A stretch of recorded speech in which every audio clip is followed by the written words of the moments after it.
That's really scary for store teams to do to senior executives.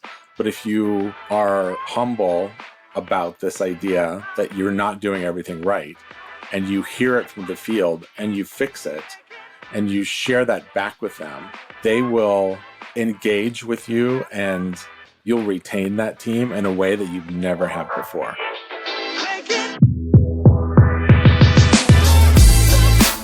You're listening to Retail Remix, your inside access to candid conversations with the people shaping retail's future. Here's your host, Alicia Esposito. Okay, folks, I am so excited to share today's episode with you. I am sitting down again with Ron Thurston, who you may know as author of Retail Pride and now host of the podcast Retail in America. He brought his love for the retail industry to the next level with his latest project, and he is traveling the country in an airstream to visit stores and brands all over America. So he's having some intimate discussions with senior executives, store managers, even associates to better understand their challenges, their goals, and most of all, what they love so much about retail. Obviously, we're in a fast-moving time right now. Consumers are eager than ever to go back to stores, but there are some issues, for lack of a better word, that stores need to navigate in order to provide the best possible experience. During today's conversation, Ron and I tried to connect the dots between what he's hearing from his show, the conversations that he's having, and how that relates to what's happening in the headlines. Listen in because we unpack some very interesting points around culture, around training and empowerment, and most of all, just how we want to show up in the world. Ron always brings the inspiration and the insight. So again, very excited to share this episode with you today. Ron Thurston, sir, it has been a while and you have been up to a lot. It is so good to sit down with you again. Thank you, Alicia. Likewise, it has. You were so generous when my book came out and really showcasing Retail Pride. And so it's nice to come back almost 2 years later, I think, and do this again. I know. Time flies when you're having fun, right? And I am definitely having fun. Yeah. So let's start there because you have been very busy traveling the U.S. in an airstream for your Retail in America podcast. How has the experience been at a high level? I have very specific questions, but I mean, how are things going? I can't say enough good things about, retail aside, which we'll speak to, traveling this country and kind of living in nature, living outside after spending the last decade living in downtown New York City is life-changing. The beauty of this country from the mountains and deserts, and I could be very kind of stereotypical of the beauty of this country, but it's true. And when you drive through it and you kind of experience it, and then you live in these campgrounds around the country, you really experience these very small cities and the idea here of what it really means to live in America. And it's fascinating. And I've absolutely loved it.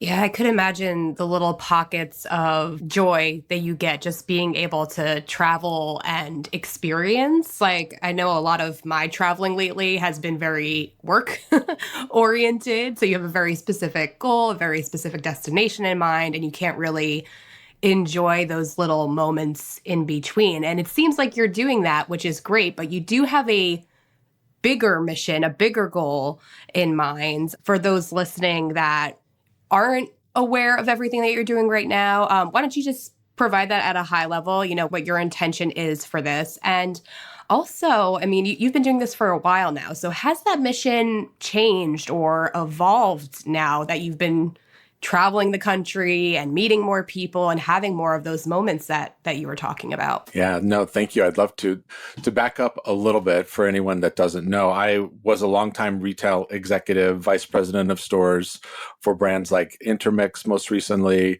I ran Saint Laurent as the vice president of stores for North and South America. I ran Apple stores and Tory Burch, and I began my career at Gap. I have spent 30 plus years working in the field of retail. And I wrote a book called Retail Pride, The Guide to Celebrating Your Accidental Career, which was so kind of generously received in the industry and around the world as a book that celebrates the front lines of retail. And I think what we didn't know at the time of the importance of that conversation would continue to evolve during the pandemic. But more importantly, just the future of our industry is so rooted in stores. And we've discovered that even now, post-pandemic, there's so much today being written about the importance of stores, and that traffic in malls is back up to 2019 levels, and openings of stores is at its highest level ever. Like, all of this conversation about stores is rooted in people. And so what I wanted to then do is say, well, could I have conversations and take retail pride and bring it to life? And the only way to do that was to go to the front lines of people doing the work and have conversations with them about, what are you doing? Why do you love working in retail? Or what are your challenges? What are the brands that are doing great things? Who are the leaders? Who are the founders? Who are the people that are doing great work? And I knew the only way to do that was to travel the country and meet them and to have these conversations in person. So this kind of whole, what started with my husband and I taking a year off and leaving New York City, turned into, well, could this be a book tour? Could this be this idea of celebrating retail in America and who's doing really great things, and let's go find them. And then some brands like Spotify Advertising and KWI and Ubik came on board and said, we'd love to help you. We would love to help make sure your message is elevated. So it became a podcast and some video content, and just the conversations are incredibly inspiring every day about these people that I'm meeting. The idea of seeing it in person versus doing it from Zoom in New York City is very different. And it's more emotional. And it's every conversation I've had on my podcast has been in person. A lot of it here in the airstream, but some of it in their store, some of it live. And so I wanted to create the platform for people who don't always have the ability to share their story and give them a voice. And that's been my mission. And that will continue 4 months into at least a year. And there are so many stories to be told, more than I could even ever find. It's incredible. Yeah.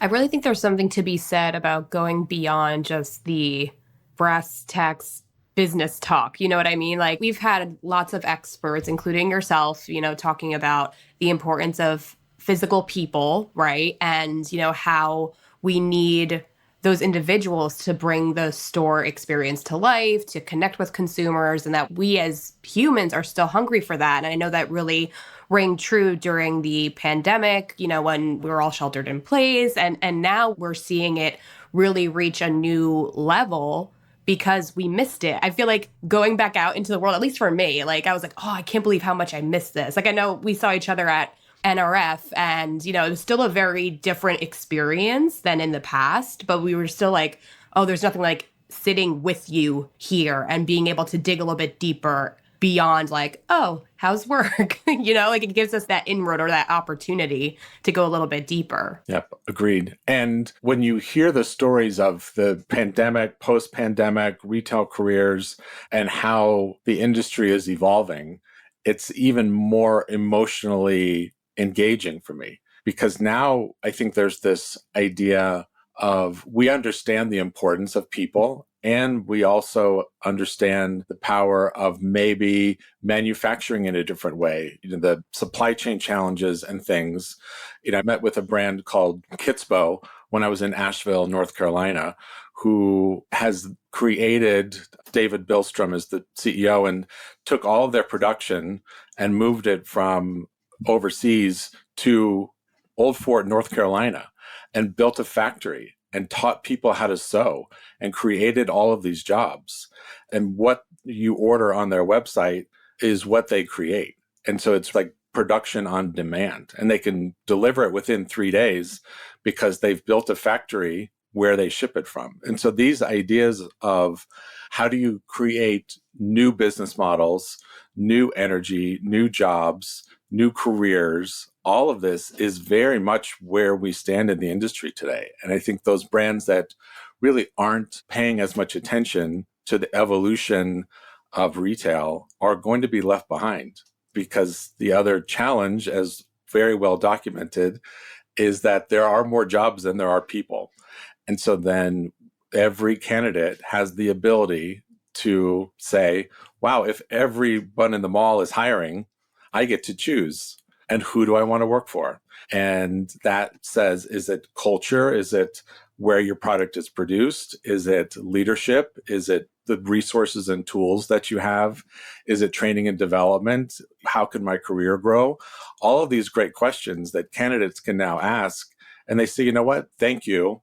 But I see that this company over here is providing the opportunity for me to grow my career, or to invest in more training, or has more resources.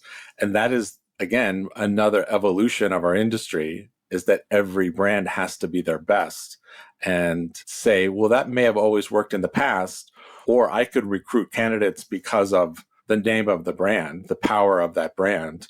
But that's really not enough anymore.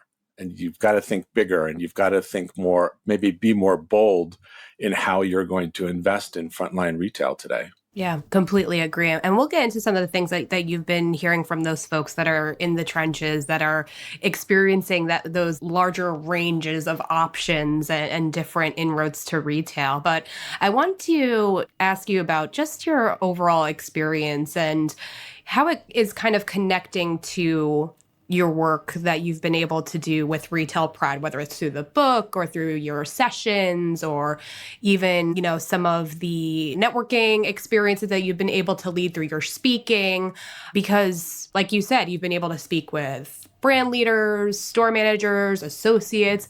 You even got to speak with Sarah Jessica Parker, who I think is a great example of someone who is in the trenches with her brand and the people who are doing the work. So, what have been some shining moments for you? And maybe with her, maybe in other interviews, how are you seeing the dots connect, I guess? Because you said a goal was to kind of bring a greater level of context to Retail Pride. So what were some aha moments for you? Thank you. So I'll start with Sarah Jessica Parker. And that conversation happened because of KWI. So her brand, SJP Collection, is a customer of KWI. And so this magic kind of came together a couple months in planning, I'm not going to lie. But it is a really good example of founder-led businesses that understand the importance of human connection in retail. And so if you listen to her describe, the store in 54th Street opened in March of 2020.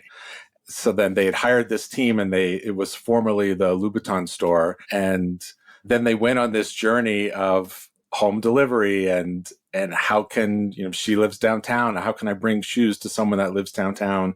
Answering the phone. How can I build a business in pandemic? And then post opening, what did that mean to her?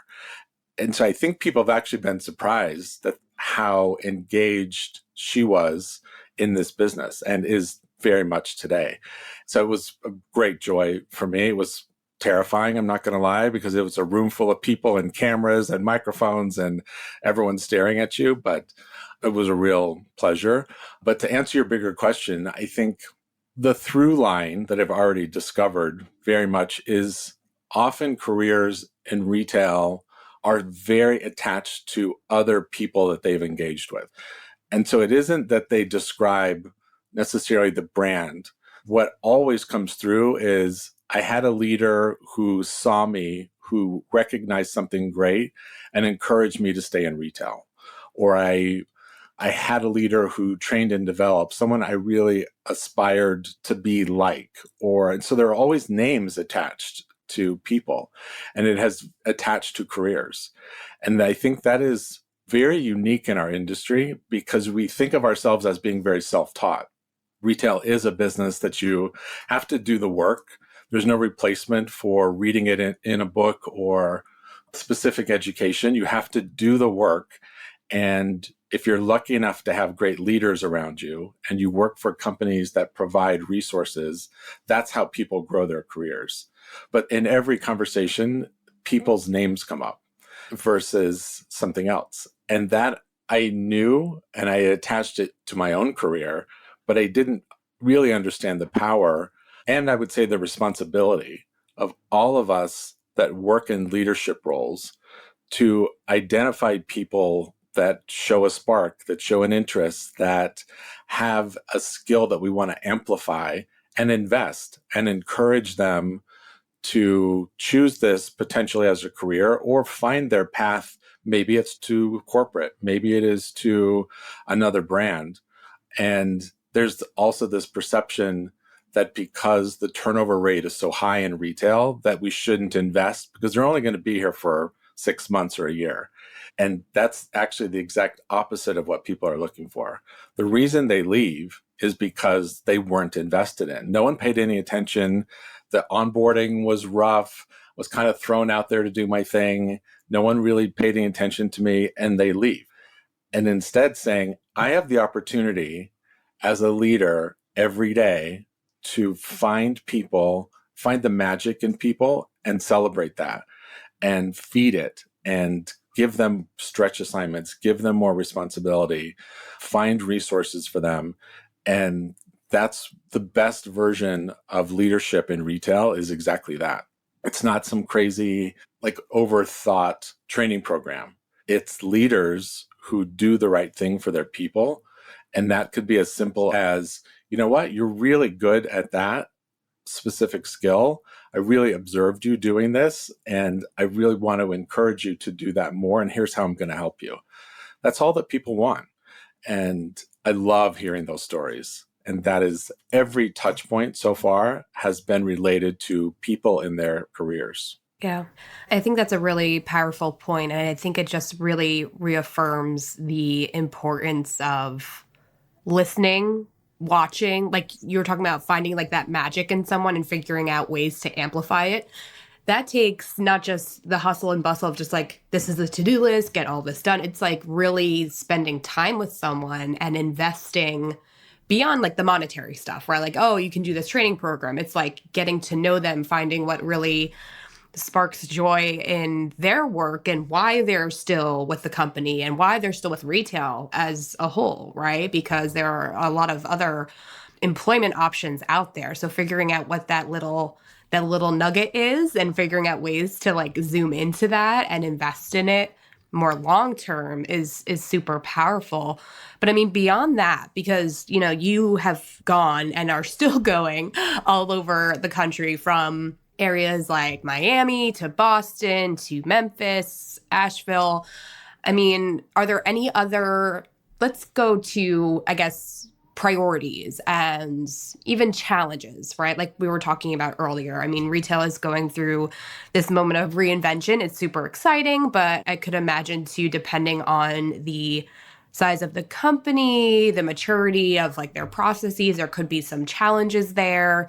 What have you seen? Like, what are some commonalities and maybe even variances, right? Like, I'm sure Miami versus in Asheville could be a little bit different, right? Definitely. So I think to set the stage, you know, my experience of the last decade living in New York City, you're so rooted in luxury and the best version of every brand and the flagship for every brand and the volume and the traffic. So you're used to all of this kind of best of version.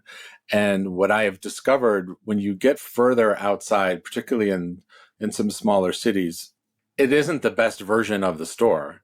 And you also have to very much recognize that the investment that needs to come from headquarters in people is just as great as if you're in New York City. So those differences, yes, in Miami, you see maybe similar to what you would see, to New York City, but you get into, Asheville's a really good example.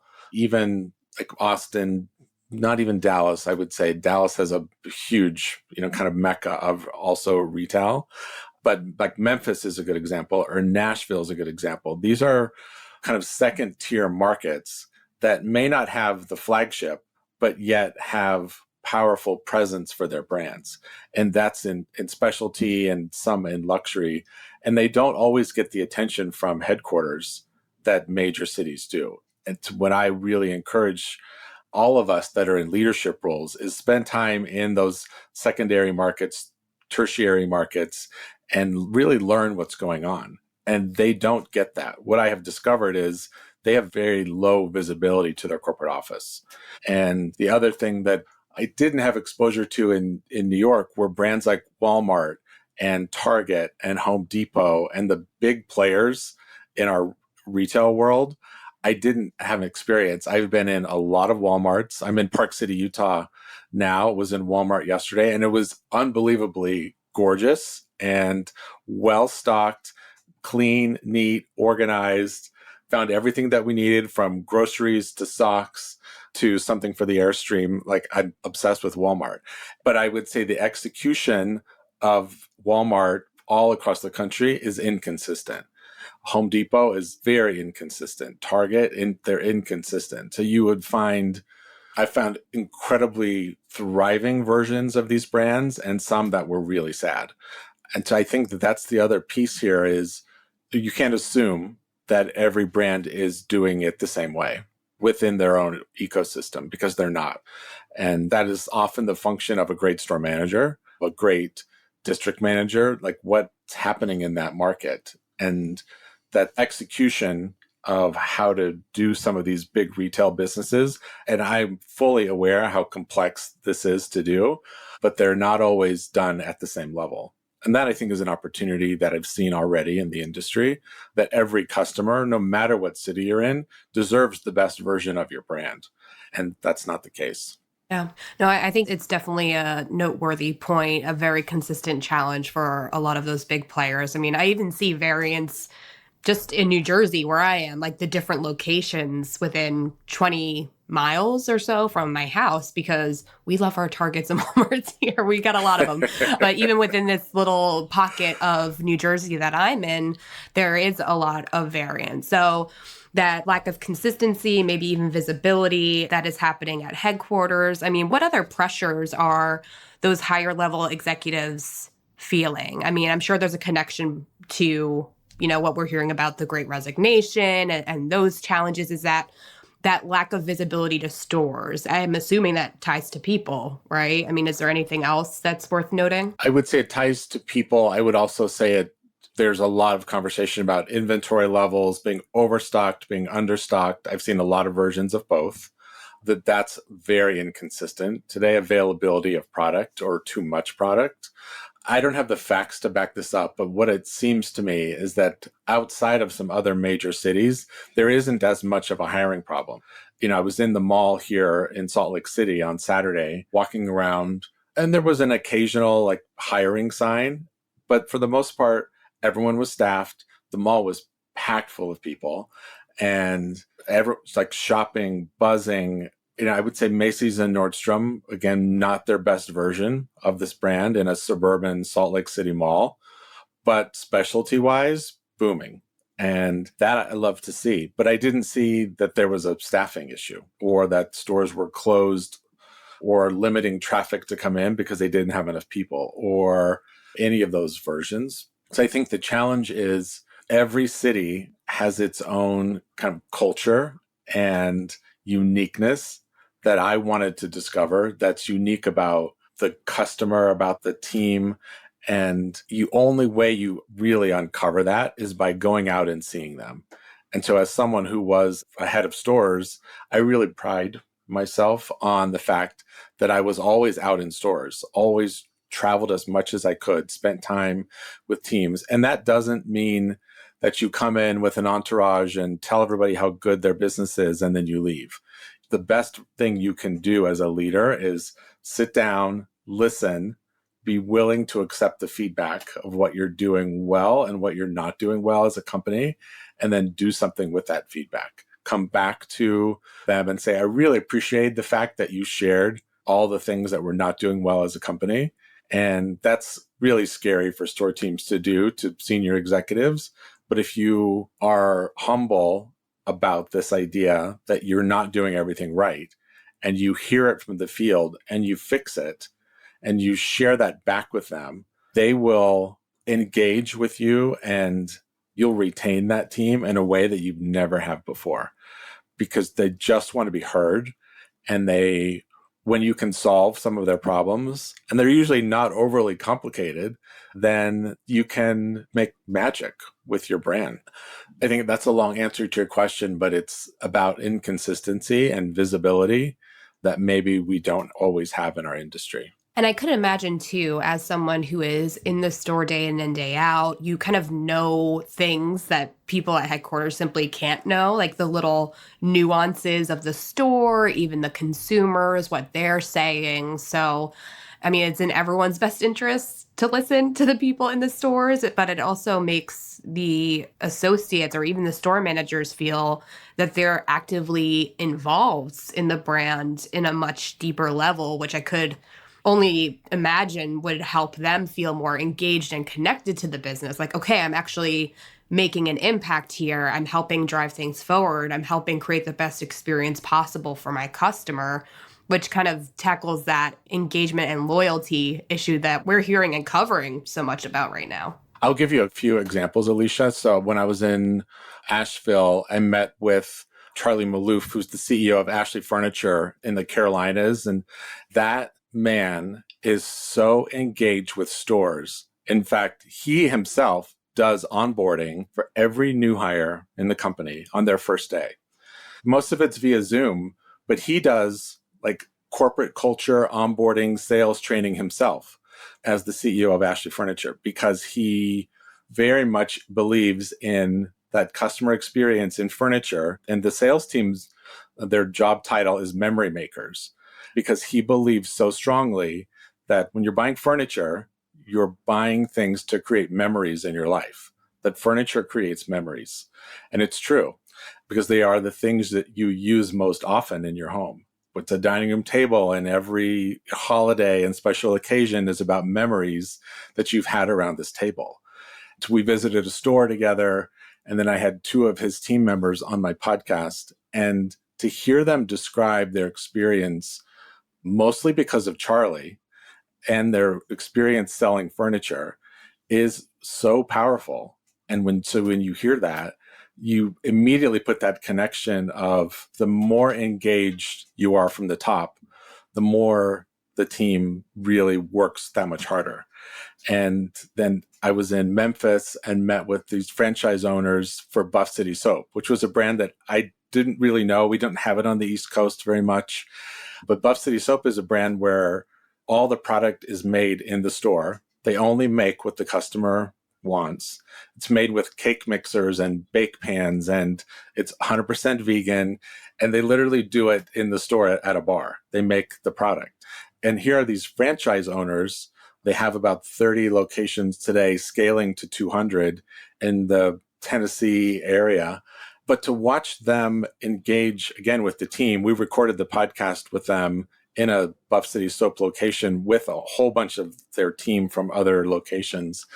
I've never seen people that were so engaged in a company, that love what they do, but because here are the owners of the company, the president sitting there having a conversation with me, but they knew every single person. They hired every single person. Some of their family works for the company. And so if you're hiring your family, you know that you want to do the right thing. The podcast episode that comes out this week is with James Avery, the brand, which if you're in Texas, James Avery is an iconic, important brand. And so I interviewed the CEO and the granddaughter of James Avery himself. And she grew up in stores. She was in Houston working in the James Avery stores as a store manager, grew into a store manager role before she went to corporate, because she wanted to understand, how does the customer describe this brand? And the only way you do that is to work in a store. So here's the granddaughter of the founder working in a store before she becomes the head of marketing. And when you hear them describe this 68-year-old family-owned brand that still manufactures 100% of everything in the hill country of Texas, we did a tour of the factory. I spent an entire day learning about this brand from these people.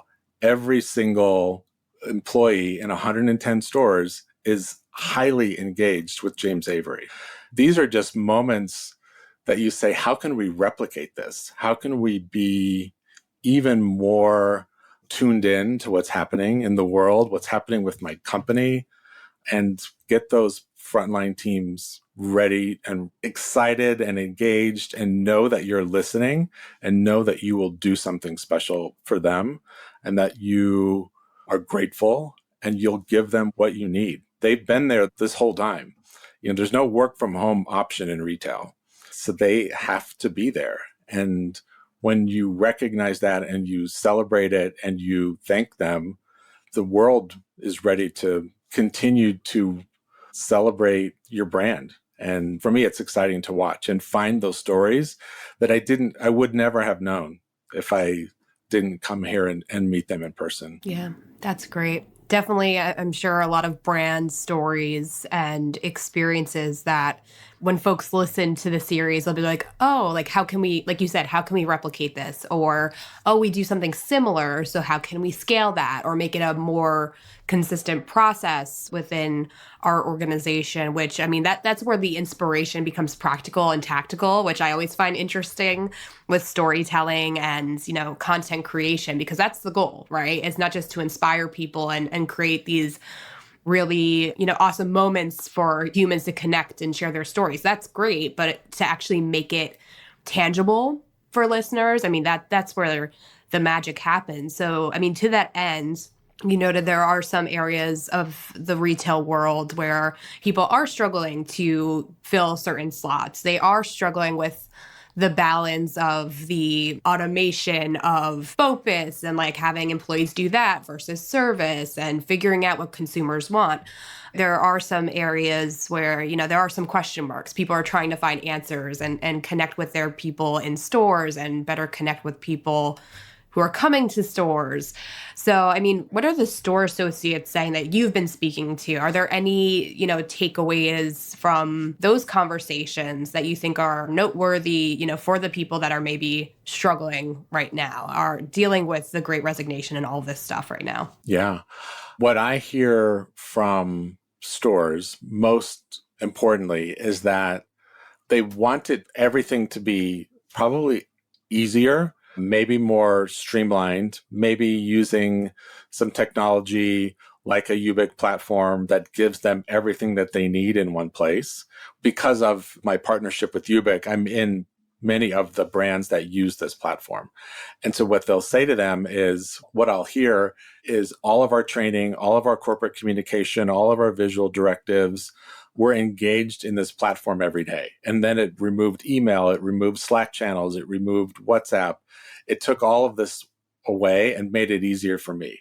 Because what every store manager knows that works in stores is you have very limited amounts of time for anything other than being on the floor with your team. It's just one example of, if you can use technology to make it easier, then that's a great selling tool for recruiting. But I think to your question around recruiting and hiring, this is when those great store managers are critical to this juncture. And so what happens here is that if you have a store manager who isn't as engaged, isn't as interested, doesn't really believe in the mission of the company, isn't being given those resources, they're not very good recruiters because they don't know what to say.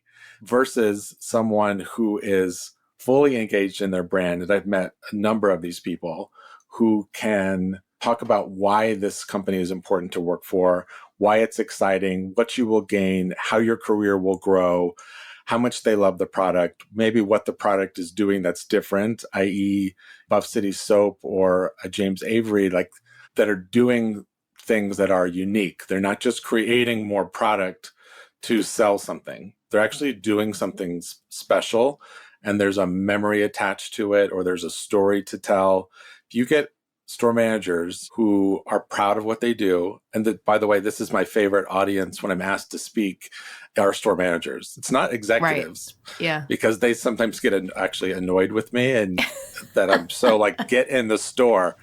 I love to speak to store managers because if they're proud of what they do, they don't have a hiring problem. They don't, because everyone wants to work for that person. Take the brand out of the equation. You meet this person and you're like, I want to work for you. You're incredible. That is the magic to unlock the hiring opportunity, is get the store teams, the leaders of the store teams, as engaged as possible through corporate communication. But don't just leave it to itself, that it's going to, that you have a QR code on your window and that you have the biggest sign in the mall. Doesn't matter. That is not, it's about human connection and the conversation that you're having in the store. And even as a customer, sometimes you're in there and you're like, wow, I'd love to work here. That's how I felt at Buff City Soap. I'm like, I want to work here. I want to make soap. Yeah, exactly. Like, these people are so much fun. And it was like, I don't know, something about Memphis charm, like the Southern charm, just is very engaging to me. But it's like, those are the stories. And there's no one answer to your question, Alicia, but there are human behaviors that I believe really enable what the future of our industry really will look like. Right. So, I mean, to that end, we're kind of coming up on the end of our time together, Ron. I feel like every time we get on the phone, the time just like zooms by. And I'm like, how long can I keep him on the phone? How much longer can I get stuff out of him? It's also hard to make me stop talking about these things because I'm so obsessed with it. That's why we're perfect together. It's magic.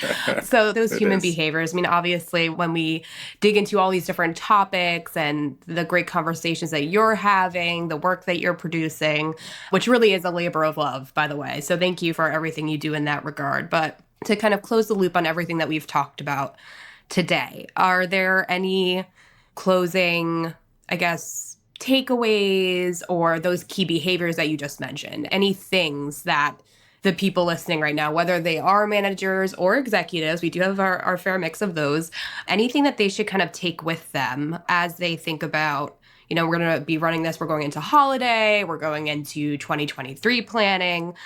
I think there's just like a bigger conversation of how do we want our brand to show up in the world and how do we make sure we rally the right people together to bring that goal or that mission alive. And I don't know, maybe I'm just pie in the sky daydreaming right now. But I mean, I'd love your thoughts on like how we can kind of put all of these great stories into action, keep this love of retail alive, and just really, really show those bright spots, I guess. Yeah, thank you. I mean, here's how I would answer that is through like where I started this journey, which is around retail pride. And pride and retail are not two words that we really ever put together because it felt for many millions, I would say, of people that their career in retail and stores specifically was thought of as a less than job, as a temporary stop to something else. When are you going to stop working in the mall? When are you going to get a real job? Is something I hear from almost everybody.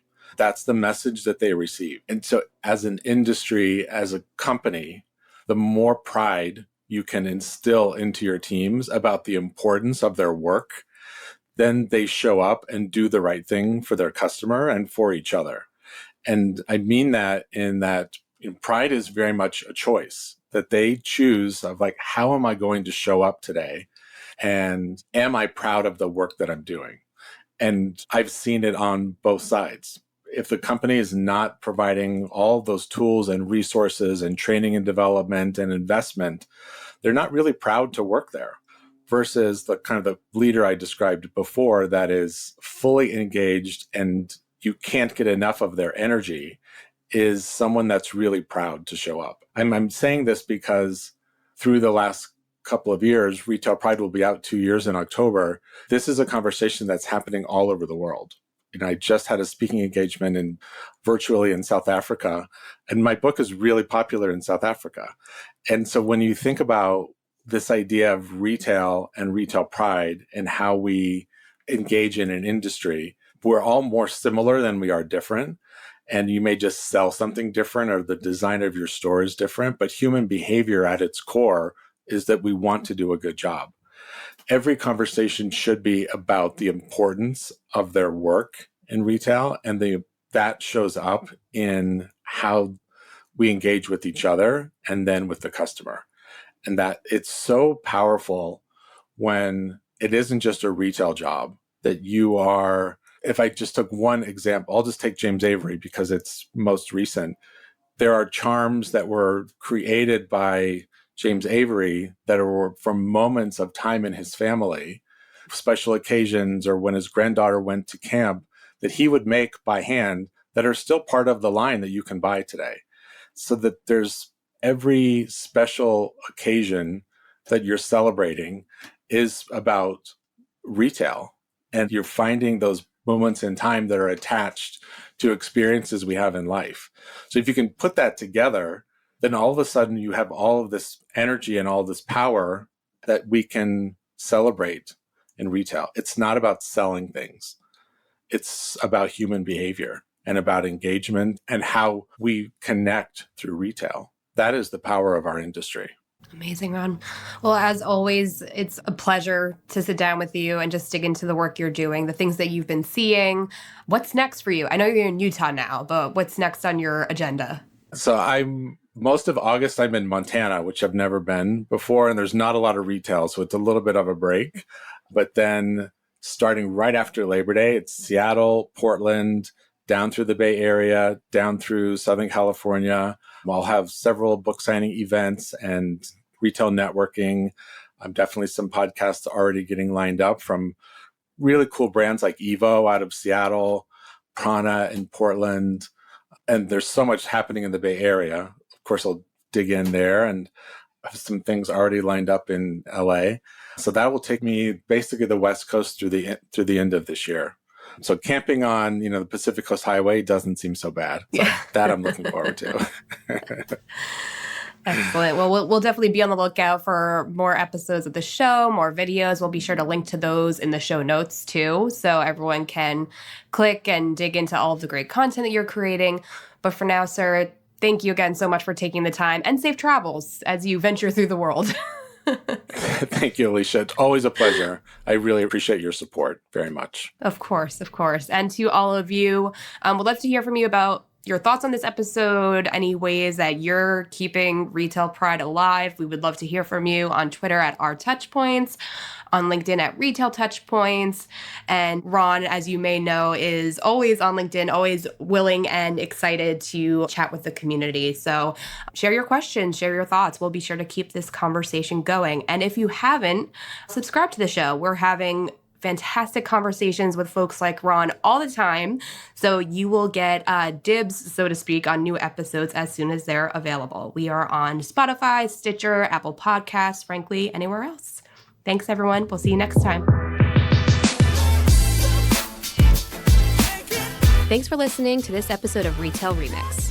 Be sure to subscribe so you never miss an episode. You can find us on your favorite podcast player. Until next time, keep mixing it up.